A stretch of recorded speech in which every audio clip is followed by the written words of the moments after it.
Welcome to HoodooTube, your one-stop shop for reviews of fantasy, horror, and supernatural entertainment for the African diaspora.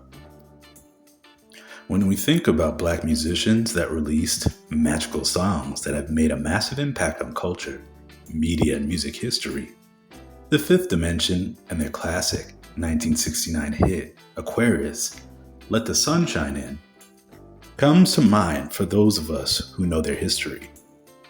The 1960s was seen by most as a time of growing spiritual awareness amongst young people of the era who were questioning religious and social conformity, dabbling in mind-altering substances that led to spiritual transformations, and hippie counterculture.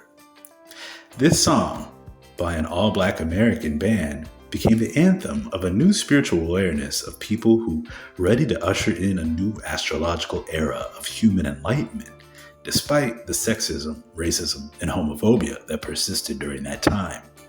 The Fifth Dimension became a popular band during the 1960s and 1970s, with numerous top 40 hits on the radio during the era. But Aquarius became their crowning jewel and their most notable and acclaimed record-breaking musical hit. Even the name of their band, The Fifth Dimension, is an esoteric spiritual concept within itself. From a spiritual perspective, many spiritualists of different shamanistic, pagan, and indigenous religions believe that we as humans exist in the 3D world, with different dimensions that exist parallel to our own, and through spiritual enlightenment or even death, we can exist in these other dimensions and different points in our soul's evolution, including the fifth dimension, a higher spiritual dimension. During the 1960s, this was the first time many Americans were becoming aware of Eastern philosophies and indigenous spiritual beliefs and incorporating them into their awareness. And this song, Aquarius, made the average person aware of astrological beliefs and the idea of humanity moving into a new, more enlightened era. To astrologists, the age of Aquarius is a very real thing, which follows the astrological paths of major astrological constellations throughout thousands of years.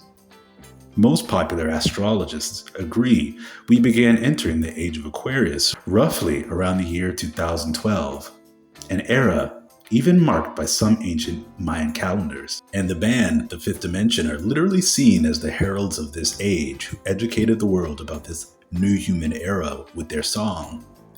The reason why spiritualists celebrate this new era in humanity is because this new era is predicted to represent a shift in human collective consciousness toward humanitarianism, technological advancements, and a shift from selfish politics to a collective care for humanity. Though I know some things about astrology, I'm no expert, and the lyrics of this song are so detailed about the astrological shifts that will introduce the new age of Aquarius. When the moon is in the 7th house and Jupiter aligns with Mars, then peace will guide the planets and love will steer the stars. After describing the astrological shifts of the stars in the skies, the cheerful lyrics detail how these comic shifts will change the way humanity relates to one another, saying, quote, "Harmony and understanding, sympathy and trust abounding, no more falsehoods or derisions, golden living dreams of visions, mystic crystal revelation, and the mind's true liberation," end quote. The cheery, upbeat nature of the song's melody and productions make the song feel as uplifting as the concept of a new era of humanity, a hope for a utopia on planet Earth. The song easily defined the 1960s as one of its greatest songs of the era, spending a whopping 6 weeks at number 1 on the Billboard Hot 100 that year. Aquarius, Let the Sun Shine In, later won the Grammy for Record of the Year, and Billboard listed this song as number 66 as one of the greatest songs of all time. The Fifth Dimension were leaders of Black spiritual thought of their era, and it's likely when humanity hopefully progresses towards peace and harmony, the band Fifth Dimension will be lauded as singers who helped usher in a new spiritual consciousness before the age of Aquarius even began.